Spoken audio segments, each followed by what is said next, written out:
ਅਸੀਂ ਕਹਿਤਾ ਸੀ ਵੀ ਚੱਲ ਤੂੰ ਨਸ਼ਾ ਛੱਡ ਦੀ, ਅਸੀਂ ਤੈਨੂੰ ਵੀ ਕੁਛ ਮਰਜ਼ੀ ਮੰਗ ਲਾ, ਰਲਾ ਕੇ ਵੀ ਦੇ ਦਾਂਗੇ ਵੀ ਤੂੰ ਆਪਣੀ ਜ਼ਿੰਦਗੀ ਸੰਭਾल ला। बस ਇੱਕੋ ਗੱਲ ਫੜ ਲਈ ਸੀ, नहीं माँ मैं ज़िंदगी बर्बाद करूँगा अपनी। मेरे जो भांजे को वो स्ट्रेचर पर लौटाने लग रहे थे, उस टाइम मैं उनके पास गया तो देखा तो सुमित की मृत्यु हो चुकी थी। मेरा ना बन ना मेरा बने ना तो भरा दा बने ना सारे ਉਹਦੇ ਚਾਚੇ ਤਾਂ बहुत समझाਉਂਦੇ ਸੀਗੇ, नहीं ਉਹਦੇ ਦਿਮਾਗ 'ਚ नहीं बड़ी गल। उनके टॉर्चर करने से और उनकी लापरवाही से, उसको ना संभालने की वजह से ये मौत हुई है। Right now I'm standing outside the Palla police station where officials recently busted 2 illegal drug de-addiction centers operating without any authorization. Police have arrested 2 individuals and rescued 56 inmates, many of whom were allegedly kept in inhumane conditions. I'm about to speak with the SHO to understand the scale of these operations and how such centers continue to function under the radar. देखो, ये जो drug de addiction centre हैं, इसके बारे में हमें पता था भी ड्रग डी एडिक्शन सेंटर सरकार से मान्यता प्राप्त होने चाहिए।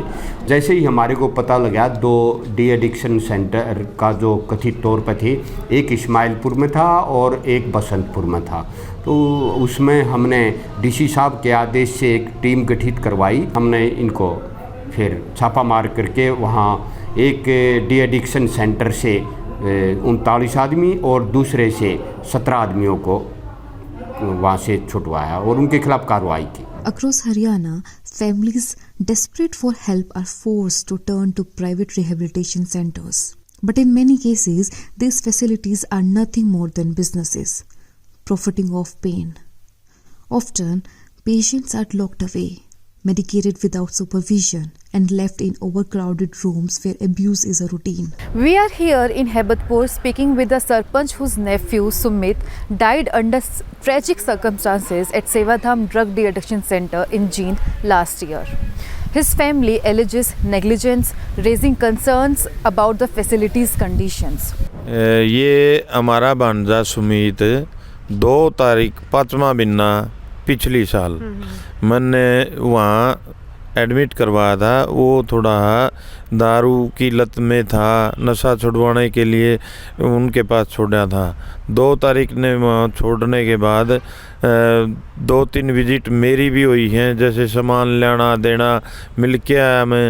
लेकिन 12 तारीख को सुबह 7 बजे मेरे पास फ़ोन आता है, वो जो सेवाधाम नशा मुक्ति केंद्र है उसका संचालक है, उसका फ़ोन आया कि भाई इस बच्चे को दौरा पड़ा कर दागे।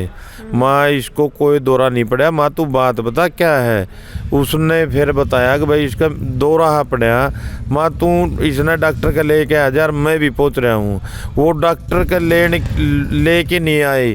1-1.5 घंटा मैंने वहाँ इंतज़ार करके हॉस्पिटल में, लेकिन मैं जब चलने लगा एक स्विफ्ट गाड़ी आके रुकी, उसका रंग था मेटेलिक रंग, वो आगे रुकी, उसकी खिड़की खुली, स्ट्रेचर खींच के मेरे जो भांजे को वो स्ट्रेचर पर लौटाने लग रहे थे।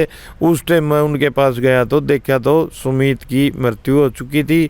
उनके टॉर्चर करने से और उनकी लापरवाही से, उसको ना संभालने की वजह से ये मौत हुई है। अगर वो बच्चे को संभालते शायद मेरा बच्चा बच जाता। कई बार पुलिस में भी जा चुके हैं, आज तक उसका जो बिसरा रिपोर्ट भेजी थी उसके लिए बार बार रिमाइंडर भेज रहे हैं, आज तक वो भी नहीं आया है।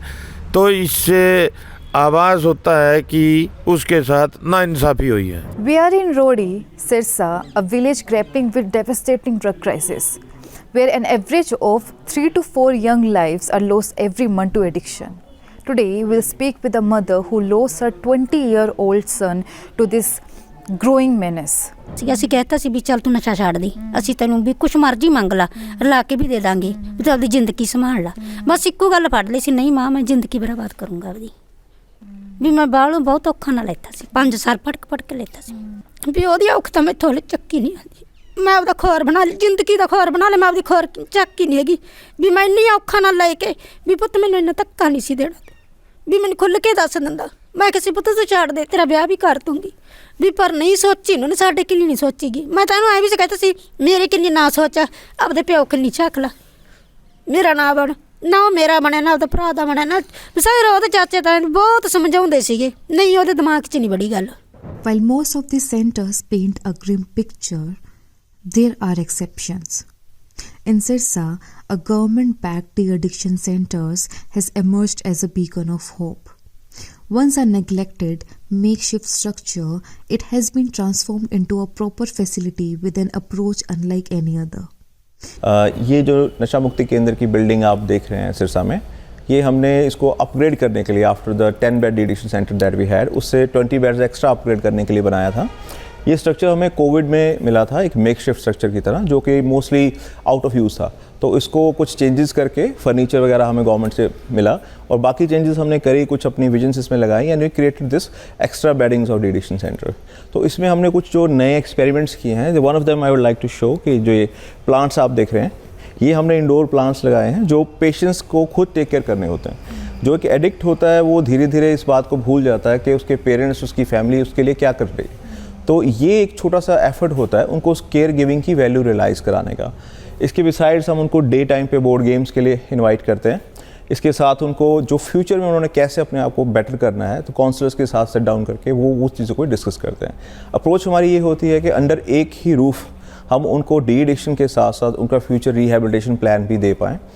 समय और रिसोर्सेज के लिमिट होने के कारण पूरा रिहैब प्रोसेस हम यहाँ नहीं कर पाते, तो हमारी कोशिश है कि जब वो यहाँ से जाएं तो they should have vision and a pathway to follow. The glamorization of drug use in popular media, coupled with inadequate regulations and awareness, has fueled a growing addiction crisis in Haryana.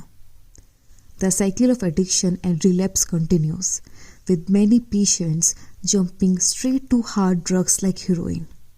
The battle against addiction in Haryana is not just about enforcement, it's about awareness, accountability, and compassion.